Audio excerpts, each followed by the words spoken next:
প্রিয় ভিউয়ার্স, আবারও চলে আসলাম তোমাদের মাঝে বাছাই করা প্রশ্ন উত্তর নিয়ে হাজির হয়েছি। যে সকল প্রার্থীরা West Bengal police constable, KP constable, RPF constable, এক কথায় অল কম্পিটিটিভ এক্সামের জন্য প্রিপারেশন নিচ্ছেন, তাদের ক্ষেত্রে কিন্তু আজকের এই ভিডিওটি ভেরি মোস্ট ইম্পর্টেন্ট হতে চলেছে। তাই ভিডিওটি স্কিপ না করে সম্পূর্ণটি দেখার জন্য অনুরোধ রইল। তার আগে বলবো, যে সকল ভিউয়ার্স এখনও পর্যন্ত আমার এই চ্যানেলটি সাবস্ক্রাইব করেনি তাদেরকে বলবো প্লিজ অতি দ্রুত সাবস্ক্রাইব করে দিয়ে আমাদের পাশে থাকুন এবং বন্ধুদের মাঝে শেয়ার করে দিন। চলুন আজকের প্রথম প্রশ্ন দেখে নেওয়া যাক। আজকের প্রথম প্রশ্ন হলো, বিশ্বের বৃহত্তম মরুভূমি থর মরুভূমি, সাহারা মরুভূমি, গোবি মরুভূমি, সিনুরন মরুভূমি। 1 নম্বর প্রশ্নের ক্ষেত্রে কিন্তু একেবারে সঠিক উত্তর হয়ে যাবে option B is the right answer, Sahara মরুভূমি। তাহলে বিশ্বের বৃহত্তম মরুভূমির নাম কি? মনে রাখবেন, সাহারা মরুভূমি। 2 নম্বর প্রশ্ন, কেন্দ্রীয় ধান গবেষণাগারটি কোথায় অবস্থিত? ভেরি মোস্ট ইম্পর্ট্যান্ট প্রশ্ন। চেন্নাই, ব্যাঙ্গালোর, কলকাতা, কটক। 2 নম্বর প্রশ্নের ক্ষেত্রে কিন্তু একেবারে সঠিক উত্তর হয়ে যাবে option D is the right answer, Cuttack, উড়িষ্যার কটক। তাহলে কেন্দ্রীয় ধান গবেষণাগারটি কোথায় অবস্থিত? মনে রাখবেন, কটকে অবস্থিত।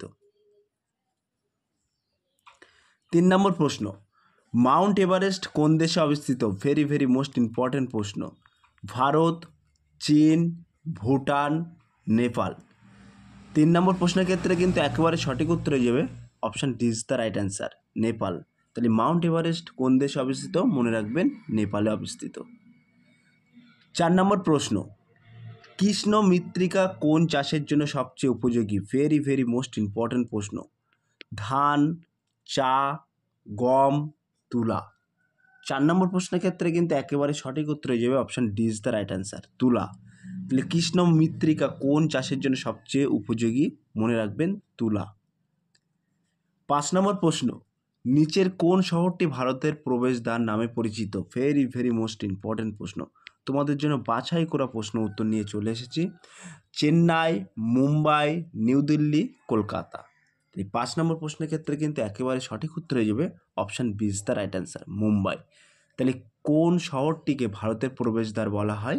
মনে রাখবেন, মুম্বাইকে। 6 নম্বর প্রশ্ন, কোন দেশকে উদীয়মান সূর্যের দেশ বলা হয়? রাশিয়া, জাপান, চীন, অস্ট্রেলিয়া।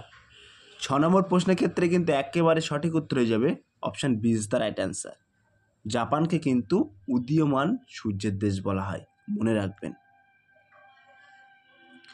7 নম্বর প্রশ্ন, ভারতের গোলাপি শহর বলা হয় কর্ণাটক, জয়পুর, কলকাতা, মানালি। 7 নম্বর প্রশ্নের ক্ষেত্রে কিন্তু একেবারে সরাসরি সঠিক উত্তর হয়ে যাবে option B is the right answer, Jaipur. রাজস্থানের জয়পুরকে কিন্তু ভারতের গোলাপি শহর বলা হয়, মনে রাখবেন। 8 নম্বর প্রশ্ন, ভারতের কোন রাজ্যে মরুভূমি রয়েছে? Madhya Pradesh, Uttar Pradesh, Rajasthan, Karnataka. Very most important প্রশ্ন। 8 নম্বর প্রশ্নের ক্ষেত্রে কিন্তু একেবারে সঠিক উত্তর হয়ে যাবে option C is the right answer, Rajasthan. তাহলে ভারতের কোন রাজ্যে মরুভূমি রয়েছে? মনে রাখবেন, রাজস্থানে মরুভূমি আছে। 9 নম্বর প্রশ্ন, কোন গভর্নর জেনারেল সতীদাহ প্রথা নিষিদ্ধ করেন? ভেরি মোস্ট ইম্পর্ট্যান্ট প্রশ্ন। Lord Clive, Lord William Bentinck, Lord Dalhousie, Lord Curzon. 9 নম্বর প্রশ্নের ক্ষেত্রে কিন্তু একেবারে সঠিক উত্তর হয়ে যাবে option B is the right answer, Lord William Bentinck. তাহলে কোন গভর্নর জেনারেল সতীদাহ প্রথা নিষিদ্ধ করেন? প্রশ্নটি যদি এক্সামে আসে তাহলে সঠিক উত্তর হয়ে যাবে কিন্তু Lord William Bentinck. Clear? Next প্রশ্ন দেখে নেওয়া যাক, অর্থাৎ 10 নম্বর প্রশ্ন, ভারতের দীর্ঘতম নদী হল গঙ্গা, যমুনা, কাবেরী, ব্রহ্মপুত্র। তাহলে 10 নম্বর প্রশ্নের ক্ষেত্রে কিন্তু একেবারে সঠিক উত্তর হয়ে যাবে option A is the right answer, Ganga. তাহলে ভারতের দীর্ঘতম নদীর নাম কি? মনে রাখবেন, গঙ্গা। সো প্রিয় ভিউয়ার্স, ছোট্ট একটি অ্যানোয়েন্স, আমাদের ডেসক্রিপশান বক্সে হোয়াটসঅ্যাপ গ্রুপ লিঙ্ক এবং টেলিগ্রাম গ্রুপ লিঙ্ক দেওয়া আছে। যদি কেউ যুক্ত হতে চান তাহলে ওই লিঙ্কে ক্লিক করে সরাসরি যুক্ত হতে পারেন। নেক্সট প্রশ্ন দেখে নেওয়া যাক, অর্থাৎ 11 নম্বর প্রশ্ন। 11 নম্বর প্রশ্ন হলো, নিচের কোনটি চৌম্বক পদার্থ নয়? ইস্পাত, নিকেল, কোবাল্ট, পিতল। 11 নম্বর প্রশ্নের ক্ষেত্রে কিন্তু একেবারে সঠিক উত্তর হয়ে যাবে option B is the right answer, nickel. তাহলে এই নিকেল বাদে আর যেগুলি আছে সবগুলি কিন্তু চৌম্বক পদার্থ, মনে রাখবেন।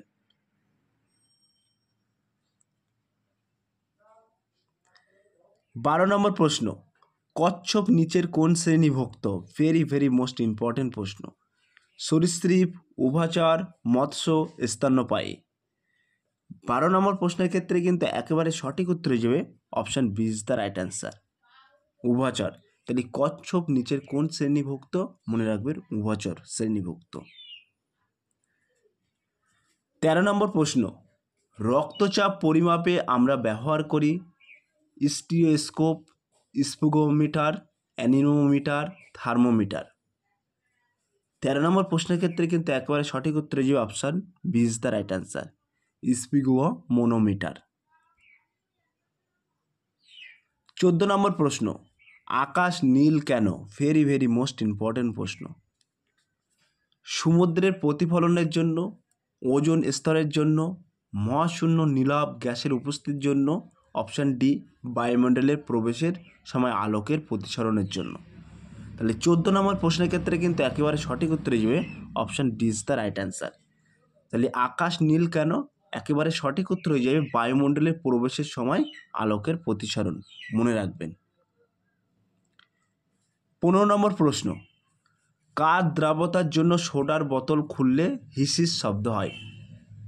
ভেরি ভেরি মোস্ট ইম্পর্টেন্ট প্রশ্ন।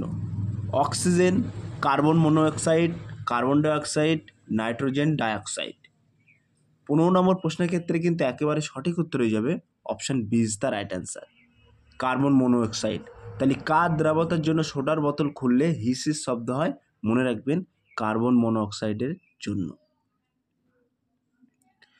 16 নম্বর প্রশ্ন, দৃষ্টিহীনদের পঠন পদ্ধতির আবিষ্কর্তা কে? ভেরি ভেরি মোস্ট ইম্পর্টেন্ট প্রশ্ন।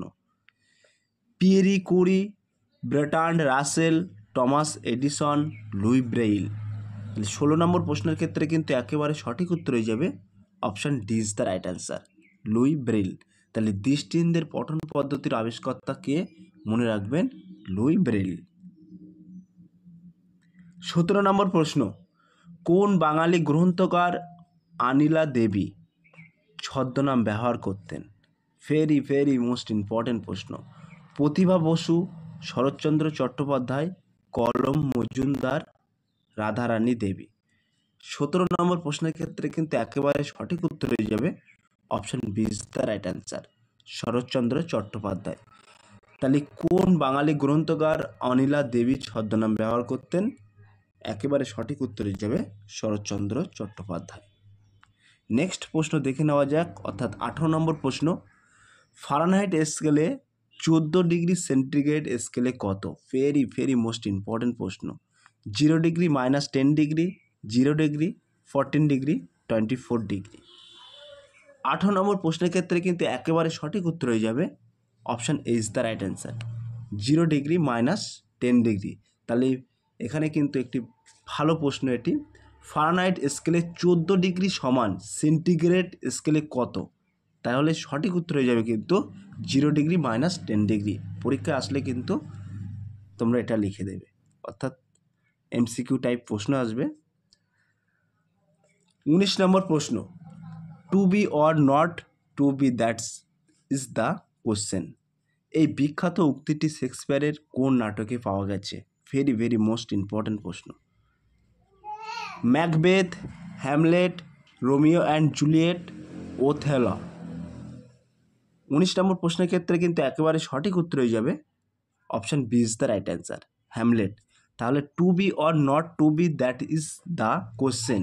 এই বিখ্যাত উক্তিটি শেক্সপিয়ারের কোন নাটকে পাওয়া গেছে? মনে রাখবে নাটকটির নাম কিন্তু হ্যামলেট। প্রশ্নটা কিন্তু ঘুরিয়ে আসতে পারে।